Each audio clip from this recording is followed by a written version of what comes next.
అందరికీ నమస్కారం అండి.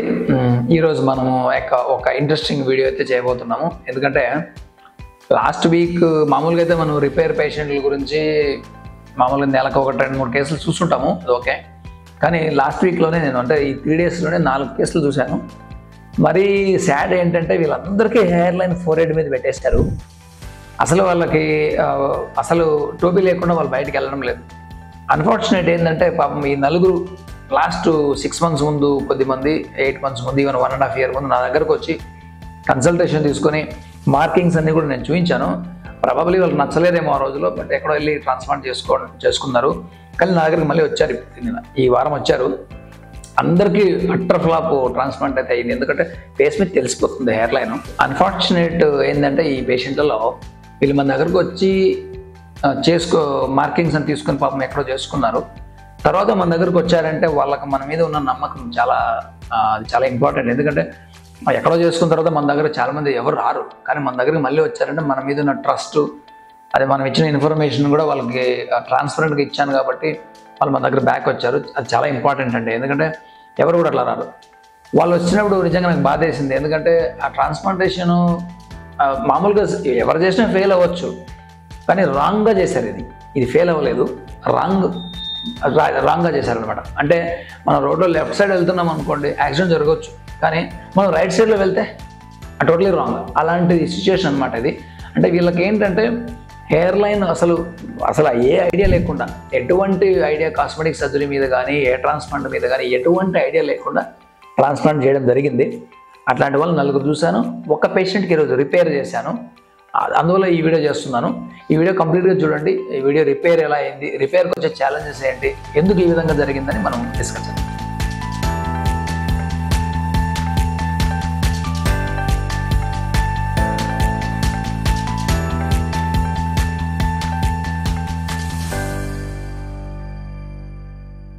అసలు వీళ్ళందరికీ 4 పేషెంట్లకి వచ్చిన మెయిన్ కంప్లైంట్ ఏంటి, వచ్చిన వెంటనే నాకు చెప్పిన కంప్లైంట్ ఏంటంటే, సార్ మా హెయిర్ లైన్ చాలా హారిబుల్గా ఉంది అని చెప్పారు. నేనైతే రోజుకి 30-40 మెంబర్స్ మనం కన్సల్టేషన్ చూసినప్పుడు అందరినీ గుర్తుపెట్టుకోవడం కష్టం. అయితే లాస్ట్ వాళ్ళ ఫేస్లు చూశాను కాబట్టి వాళ్ళు చెప్పారు నాకు, మీ దగ్గరకు వచ్చారు సార్, డిస్కషన్ అంతా అయింది కానీ చేసుకోలేకపోయాము, కానీ హారిబుల్గా ఉంది ట్రాన్స్ప్లాంట్ అని చెప్పారు. ఇక్కడ ఏమైందంటే ప్రాబబ్లీ వీళ్ళు ఇలాంటి పేషెంట్లు ఎవరైనా కావచ్చు, వాళ్ళకి బేసిక్గా అన్ని క్లినిక్స్ ఒకే రకంగా కనపడతాయి. అది చాలా సహజంగా జరిగేదే. అయితే వాళ్ళు కామన్గా గమనించిన పాయింట్ ఏంటంటే, నా దగ్గరకు వచ్చినప్పుడు సర్జన్తో డైరెక్ట్గా నాతో వాళ్ళు మాట్లాడారు, కానీ మిగతా దగ్గరికి వెళ్ళినప్పుడు వాళ్ళు మాట్లాడలేదు డాక్టర్తో. సో అంటే ఏంటి, ఎవరు చేశారో ఆపరేషన్ అది క్లారిటీ కూడా లేదు వాళ్ళకి. కానీ అది సేమ్ ఎలా అవుతుంది అలాంటప్పుడు? ఒక సర్జన్ మీకు కన్సల్టేషన్ ఇచ్చినప్పుడు ఎక్స్పీరియన్స్ ఆఫ్ 17 years ఉన్నప్పుడు, experience of thousands of surgeries చేసినప్పుడు, అలాంటప్పుడు అటువంటి పర్సన్ ఇచ్చే ఇన్ఫర్మేషన్ని ఎవరు ఏమి కలవకుండా ఎవరో ఎగ్జిక్యూటివ్ కలిసి మీకు ఇన్ఫర్మేషన్ ఇచ్చినప్పుడు మీకు అక్కడే డిఫరెన్స్ తెలిసిపోయింది కదా. సో అటువంటి మిస్టేక్ అయితే జరిగింది. ఇలాంటి కేసులు చాలా చూశాను నేను. ఈ వీడియో చేసే ముందు ఈ 3 రోజుల ముందు 4 చూశాను. అందువల్ల ఈ వీడియో ఒకటి ఇంపార్టెంట్ ఇన్ఫర్మేషన్ ఇస్తే బాగుంటుందన్న ఉద్దేశంతో చేయడం జరిగింది. ఇక్కడ 3కి కామన్గా ఏంటంటే కంప్లీట్ హెయిర్ లైన్ అయితే ఇక్కడ కింద పెట్టేశారు. ఇక్కడ మనం ఆలోచించాల్సింది ఏంటంటే, హెయిర్ లైన్ ఒకటే స్పాయిల్ అవ్వలేదండి ఇక్కడ. అంటే ఏంటి, ఎవరికైతే కనీసం హెయిర్ లైన్ ఎక్కడ పెట్టాలన్న ఐడియా కూడా లేకుండా మీ మీద ట్రాన్స్ప్లాంట్ చేస్తున్నారో వాళ్ళు ఏ విధంగా మీకు సర్జరీ చేయగలరు? అలాంటి వాళ్ళు బ్యాక్ సైడ్ డొనర్ డ్యామేజ్ చేస్తారు మీకు. అలాంటి వారు మీ సేఫ్టీ ప్రోటోకాల్స్, సర్జరీ చేసేటప్పుడు స్టెరిలైజేషన్ కావచ్చు, ఆపరేషన్ థియేటర్ ఫ్యూమిగేషన్ కావచ్చు, వాళ్ళకి కనీసం ఐడియా కూడా ఉండదండి. అంటే ఏంటి, ఒక హెయిర్ లైన్ అనేది ఒక index for the hair transplant. ఆ హెయిర్ లైన్ నీట్గా లేకపోతే హెయిర్ ట్రాన్స్ప్లాంట్ మొత్తం పోయినట్టే. మన హెయిర్ లైన్ ఒకటే చూడొద్దండి. ఇక్కడ బ్యాక్ సైడ్ డోనర్ పోయి ఉంటుంది, మీ డబ్బులు పోయి ఉంటుంది, మీ టైం పోయి ఉంటుంది, మొత్తం ఇంప్లాంటేషన్ అంతా రాంగ్ ఉంటుంది. దానివల్ల టోటల్ ఫెయిల్ అని చెప్పొచ్చు. ఎవరికైతే కనీసం హెయిర్ లైన్ డిజైన్ మార్కింగ్ కూడా రావడం లేదంటే, అట్లాంటి వాళ్ళ దగ్గర మీరు వెళ్తున్నారంటే మీరు ఆలోచించుకోవాల్సింది హెయిర్ ట్రాన్స్ప్లాంట్ రిజల్ట్స్ గురించి కాదు, మీరు ఆలోచించాల్సింది హెయిర్ ట్రాన్స్ప్లాంటేషన్ సేఫ్టీ గురించి. సో ఇది చాలా ఇంపార్టెంట్ పాయింట్. సో ఈరోజు అయితే వీళ్ళ 4లో ఒక్కరికి ట్రాన్స్ప్లాంట్ చేయడానికి, రిపేర్ చేయడానికి మనము నిర్ణయించుకున్నాము. ఈరోజు రిపేర్ చేసాము. మనము చాలామంది ఏమని అడుగుతారంటే, హెయిర్ లైన్ ముందు పెట్టుకుంటే ఏమవుతుంది అని అడుగుతారు. This is one of the complication అండి. హెయిర్ లైన్ ముందు పెట్టుకోవడం వల్ల చూసారా న్యాచురల్గా లేదు. ఈ అబ్బాయి చాలా ట్రామా అయితే is undergoing lot of trauma. ఇక్కడ ఈ గ్రాఫ్ట్స్ అన్నీ కూడా మనకు ఇప్పుడు తీసేయాలి. అసలు బాగుండదు అంతే. ఇంకోటి ఏంటంటే ఇక్కడంతా గ్యాప్స్ హెయిర్ ఫాల్ అయ్యేసి చాలా ఆక్వర్డ్గా తయారవుతుంది. కాబట్టి హెయిర్ లైన్ ముందుకు వేయడం అనేది 100% రికమెండెడ్ అయితే కాదు. ఇది ఒక లైవ్ ఎగ్జాంపుల్ అనమాట. సో ఈరోజు దాన్ని మనం రిపేర్ చేస్తున్నాము, ఇవన్నీ రిమూవల్ చేస్తున్నాం అనమాట. అయితే రిపేర్ అన్నప్పుడు మీరందరూ అనుకున్నట్టు ఈజీ అయితే కాదండి. రిపేర్ ట్రాన్స్ప్లాంట్ చేయాలంటే ఒక సర్జన్కి వేరే కేసులు మనం వర్జిన్ స్కాల్ప్స్ మనం 3-4 సర్జరీలు చేయొచ్చు. రిపేర్ ట్రాన్స్ప్లాంట్ ఒక్కటే జరుగుతుంది. అంత టైం వేస్ట్ అవుతుంది సర్జన్కి కానీ టీంకి కానీ. సో మనకు ఎక్కువ ఎఫర్ట్స్ పెట్టాలి. చాలామంది తీసుకోరు ఇలాంటి కేసులు, ఎందుకంటే పేషెంట్స్కి మళ్ళీ రిజల్ట్స్ ఇవ్వకపోతే. కాబట్టి చాలామంది చేయమంటారు. సో రిపేర్ ట్రాన్స్ప్లాంట్ అన్నప్పుడు మీరు గమనించాల్సింది, చాలామంది సర్జన్స్ ఇంట్రెస్ట్ చూపించరు. నెంబర్ 1. నెంబర్ 2, ఛాలెంజింగ్గా ఉంటుంది సర్జన్స్కి, ఎందుకంటే డోనర్ కూడా పాడై ఉంటుంది. నెంబర్ 3, మళ్ళీ కూడా స్పెండ్ చేయాలి. అన్ఫార్చునేట్ ఏంటంటే ఈ పేషెంట్లకి మనం ఏం ఫేవర్స్ చేయలేము, ఎందుకంటే ఇట్లా రిపేర్ చేయాల్సి వచ్చినప్పుడు ఒకసారికి అవ్వదండి, 1, 2, 3 సార్లు కూడా చేయాల్సి రావచ్చు. 3 సెషన్లు అంటే ఆల్రెడీ ఒక సెషన్ అయి ఉంటుంది, మళ్ళీ 3 సెషన్లు అంటే ఎంత ఖర్చు అవుతుంది. కాబట్టి చాలా ఇంపార్టెంట్ పాయింట్ బి నోటెడ్. ఇంకొంతమందికి అన్ఫార్చునేట్లీ టైం ఉండి డబ్బులున్న రిపేర్ చేయలేని పరిస్థితి, అసలు రిపేర్ చేయలేము, అంత డ్యామేజ్ అయిపోయింటుంది. అలాంటి కేసులు కూడా నేను చూశాను. సో ఈరోజు ఈ పేషెంట్కి మేము రిపేర్ తీసుకున్నాము. 80% ఆఫ్ ద గ్రాఫ్ట్స్ రిమూవల్ అయితే చేయడం జరిగింది. డెఫినెట్గా ఇంకా 20% 6 months తర్వాత చేయాలి. ప్రాబబ్లీ నేను 2 సెషన్లోనే రిపేర్ చేయగలను అనుకుంటున్నాను. ఆ డీటెయిల్స్ తర్వాత నేను పోస్ట్ చేస్తాను. ఈరోజు అయితే రిమూవల్ చాలా బాగా అయింది. Almost 80% of grafts, unwanted grafts, wrong యాంగులేషన్లో పెట్టిన గ్రాఫ్ట్స్ అన్ని తీసేయడం జరిగింది. ఇప్పుడు నెక్స్ట్ టైం మళ్ళీ ఇంకా మిగిలి ఉన్న 20% కావచ్చు, లేకుంటే రీడిజైనింగ్ కావచ్చు చేయొచ్చు. ఇక్కడ హెయిర్ లైన్ ఎంత హారిబుల్గా ఉందంటే ఆయనకి అసలు అన్బిలీవబుల్ అండి.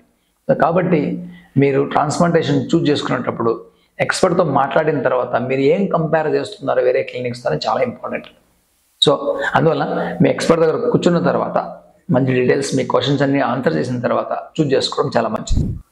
కన్క్లూషన్ ఏంటంటే యాక్చువల్గా చాలామందికి అన్ని క్లినిక్స్ ఒకే రకంగా కనపడతాయి. దట్స్ ఒక కన్ఫ్యూజన్ పాయింట్ పేషెంట్లకి.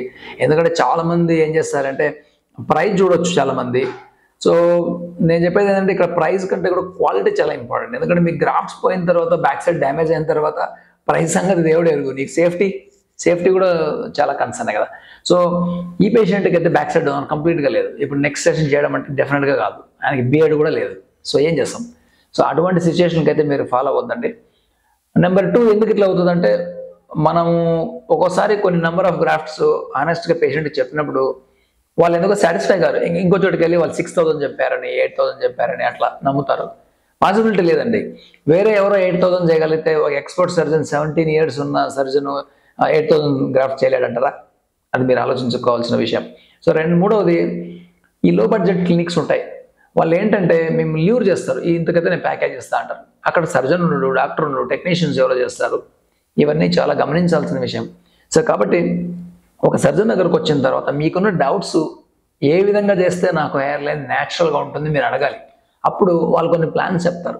ఆ ప్లాన్స్లో ఇప్పుడు మీరు ఒక లైన్ గీసారనుకోండి, అక్కడ చేసే హెయిర్ సరిగా రాదు అని మేము చెప్పినప్పుడు అఫ్కోర్స్ రాదు, మాకు కింద చేసిన సేమ్ వర్కే సేమ్ అమౌంటే వస్తుంది. కానీ మేము ఎందుకు చెప్తున్నాము, మీకు ఇక్కడ కింద చేస్తే కానీ సైడ్లో పెడితే కానీ బాగుండదండి అని చెప్తాం. అది నా ఎక్స్పీరియన్స్.